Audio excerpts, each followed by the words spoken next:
In the world of high stake business, we often talk about strategic drift. It's that slow, almost unpredictable departure from company's core mission until one day the leadership wakes up and realizes they are miles away from where they intended to be. We have seen it happen to giants, companies like Kodak, Nokia, several other blockbusters. These weren't led by unintelligent people. They were led by some of the brightest minds in the world. So, how does a brilliant CEO backed by data, board, and billions of dollars lose their way? The answer isn't found in the modern MBA textbook. It was actually written 7,000 years ago on a battlefield in India. Today we are looking at the Bhagavad Gita Chapter 2, verse 67. It contains a warning that every executive, founder, and manager needs to hear if they want to keep their ship from sinking. Let's look at the text. In the middle of a crisis of a confidence, the teacher Krishna explains the mechanics of human mind to the leader, and in this case is Arjun. And the quote starts: as a strong wind sweeps away a boat on the water, even one of the wandering senses on which the mind focuses can carry away a man's intelligence.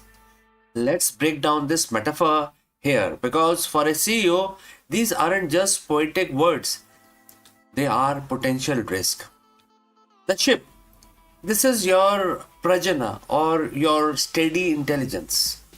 It's your ability to make sound long term decisions. The C. This is a volatile market, uncertain, deep, and constantly moving. The senses, which is in Sanskrit also known as indriyas, these are the wandering impulses, the distraction, the ego hits, and the shiny objects. In other words, trends. The wind. This is a force of desire. You might be thinking, I am professional, I don't like my senses run away from my company. But in the boardroom, wandering senses look different than they do it in private life. For a CEO, a wandering sense might be a market FOMO, which is fear of missing out. You see a competitor pivot into a trendy new sector. Let's say a sudden unplanned rush into AI or crypto without use case, and suddenly your mind hankers for what the other guy is going to fulfill. Even if your core business is solid, that one desire, that wind, start to push against your rudder. Or perhaps it's the sense of ego. A CEO might want to be on the cover of a magazine or be seen as a disruptor. That desire for validation is a wandering sense.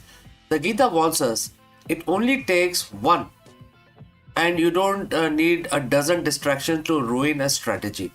Just one uncontrolled impulse is enough to carry away your intelligence. When your intelligence is carried away, you stop seeing the icebergs. You stop hearing the warning from your vice presidents. You are no longer navigating. You are simply drifting. This is the most chilling part of verse 67. It says, the wind carries away the intelligence.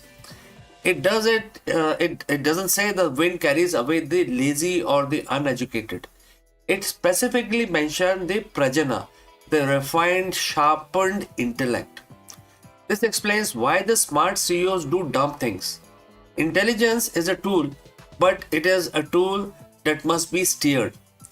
If the mind is tethered to a desire, the intelligence will actually start working for the distraction.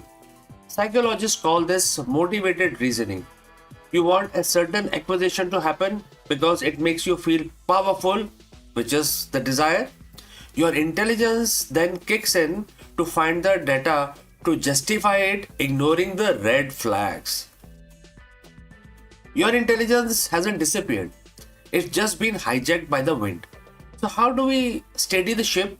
How does a modern leader apply Gita Chapter 2, verse 67.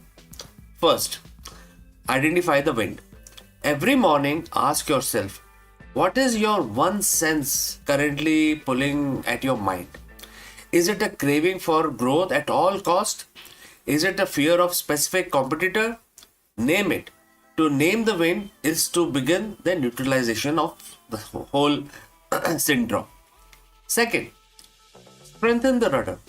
In the Gita, the solution is provided, which is, Gita itself is talking about steady in wisdom. This is practiced through detachment. In business, this means practicing strategic detachment. Can you look at your company's performance without your ego being tied to the numbers? Third, create friction for the impulses. If you feel a strong wind, which is, for example, sudden urge to pivot or fire or hire somebody, etc., please wait. Don't let the ship turn instantly. Build a culture of dissent where your board or your team is encouraged to tell you when the ship is drifting. Leadership is not just about having the biggest engine or the fastest ship. It's about having the most stable rudder. The next time you feel a surge of market pressure or a brilliant new distraction, remember chapter 2, verse 67. Don't let passing winds steal your intelligence. Keep your eyes on the horizon and keep your mind on the mission. That's it, friends. And if you found this interaction of ancient wisdom and modern leadership valuable, please hit that like button and subscribe the channel. I would love to hear from you in the comment section below. And the question that I want to ask you is, what is the wind that most often blows CEOs, of course, in today's economy? Please stay focused, stay steady, and be successful. Catch you in the next one.